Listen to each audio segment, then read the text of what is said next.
Hey family, welcome to the Hub.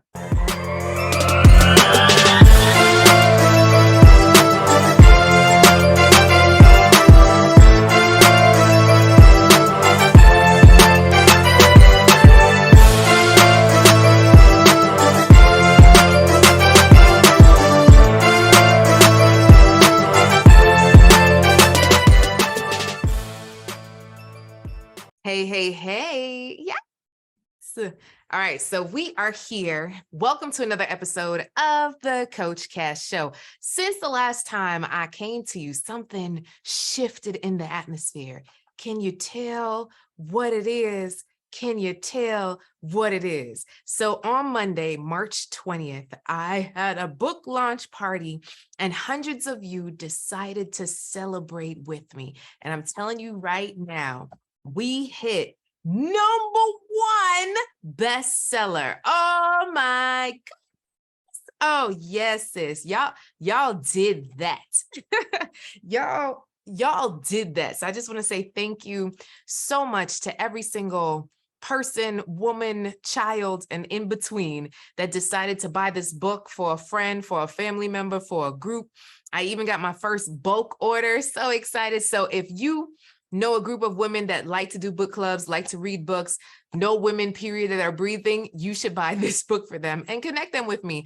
I'm definitely seeking interviews. You know, the goal, what's the goal? Sherry Shepherd, Tamron Hall, the Portia Show. We also want to get on Good Morning America, the Today Show, local news, international news. Listen, you know, I'm having a hard time with my hair today, but we out here, okay? And I am open to being interviewed on all of the things, okay? So the name of the book is Wanted Woman, The Busy Woman's Guide to Attracting and Choosing a Love That Lasts. So you might be wondering, like, Coach Casper, what are you talking about in this book? Let me tell you, 13 chapters, y'all.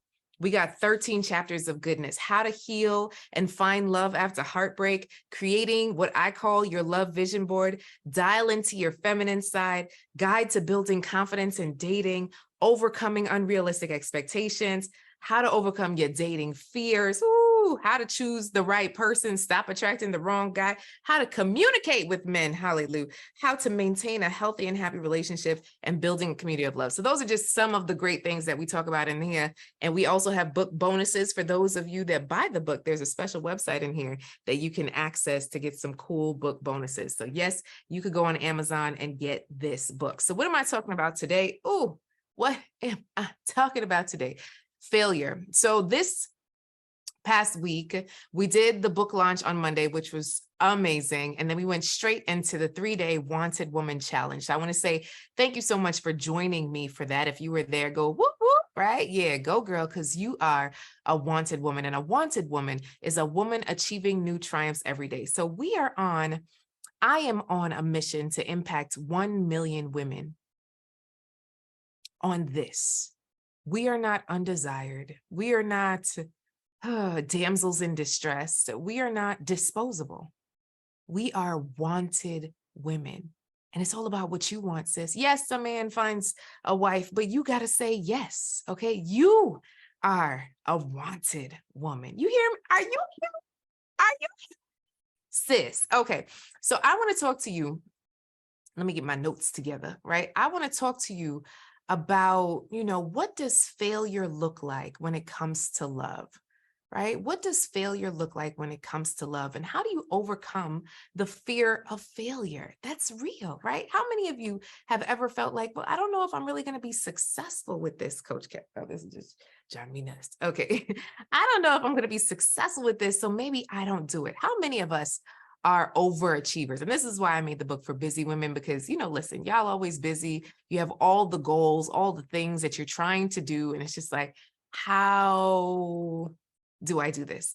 How do I make this happen? So how fear of failure in love it could literally prevent us from forming healthy and meaningful relationships, because you're looking at all the things that can go wrong. And when you look for the things, you'll find them. Let me tell you something. So my husband, Andy, used to be known by his friends as Shallow Hal. This man used to look for everything that was wrong with somebody, right? Like, listen, I got chin hair. Back in the day, he would have been like, oh, I can't date her. She has chin hair, right? Like, seriously, like he would find every little thing. Oh, one hand is bigger than the other. Are we guilty of that? Oh, one shoe, one tooth is off, like looking for the things. And it really took him to transition from that mindset for us to work, because I am a flawed human. I'm not perfect. And I know you're not perfect either, sis, right? So when we start to look at the fear of failure and how is it keeping us from this meaningful relationship that we want, we have to stop picking people apart, because that's what happens. Because you're so scared that this won't work out, you're looking for reasons why it won't work up front. And that's not working for you. It's not. It's definitely not. So I want you to start to think about, what would it look like if you said yes? And before we get there, look at your past experiences and how have they shaped your attitude towards love and relationship. Oh, well, he hurt me. Oh, well, she did this. Oh, well, I saw my girlfriend go through that. Listen to me. If you allow your past to continue to stunt you in your present, you won't be able to get to a future love. Some of you have been divorced for over 25 years. Some of you have never been married. There is something that has happened in your life that you continuously use as a reference point when you start to think about love and relationships and why you're not in one. And for some of you, you're in a relationship, but you continuously self-sabotage it because of those past experiences that have nothing to do with the man standing in front of you. So I want you to start to think about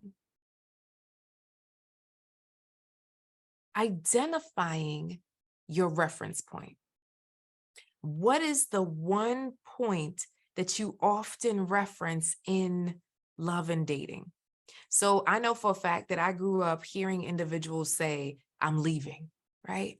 We're getting a divorce. Yet they still married. Like, I just don't understand it. All my life, you've been threatening to leave and y'all still here. Like, this don't make no sense to me. So one of my reference points, my main reference point was, if I get in a relationship, divorce is not an option, right? That was a reference point for me. It could be good or bad, right? And so now in my marriage, that is something that's not on the table. We are resolute. I tell my husband all the time, you leaving in a box if you're trying to leave me. Okay. Like we're real serious, but we kid about it. Yeah, we're not kidding. Anyway, so I want you to start to think about, what is your reference point when you start to think about love and relationships and why you're not in a great relationship or why you are in a great relationship. I want you to start to think about, what is your reference point? For some of you, oh, I can't find love like this. Oh, it's never going to happen for me. Oh, going out is a waste of time. Apps only have strange people. I don't want to be hurt again. I don't want to be taken advantage of because you were taken advantage of and hurt by the last person. What is it that goes through your mind when you start to think about love and dating? So I want you to start to think about, what's your reference point? And then what are some of your negative thoughts and patterns that go with them? What are your beliefs? Is your belief that love will come, yet no action? So it's coming at a snail's pace? Or are you saying, okay, well, I'm in action, but I don't know where all the good men are and they're missing. That's a book bonus bundle, a whole video about where to find good men. But outside of that, I want you to start to think about, where does that come from? Is it because you went to 2 events and nobody cute was there? Go to a 3rd one.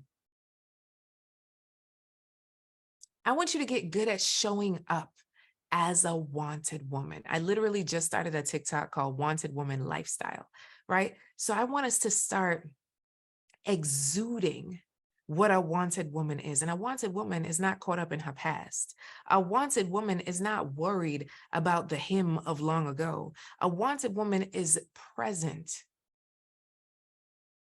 A wanted woman shows up her best. And a wanted woman knows how to speak. Ooh. For some of you, like, ooh, speak. I don't know, Coach Cass, right? We got some heavy introverts. I get it. I need y'all to get that dealt with, right? Seek therapy. It's really important, your mental health. Somewhere in here, the fear of rejection, the fear of not being enough, and the fear of not being accepted is stunting you from new relationships, period. And I want you to break through that.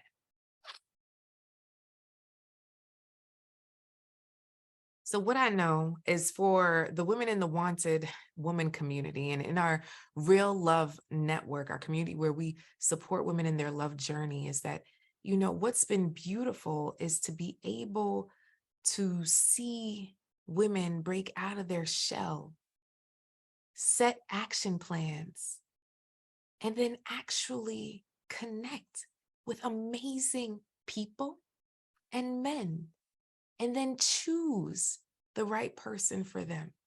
But in order to get there, we have to identify what this failure is, this reference point, the negative thoughts that are connected with it.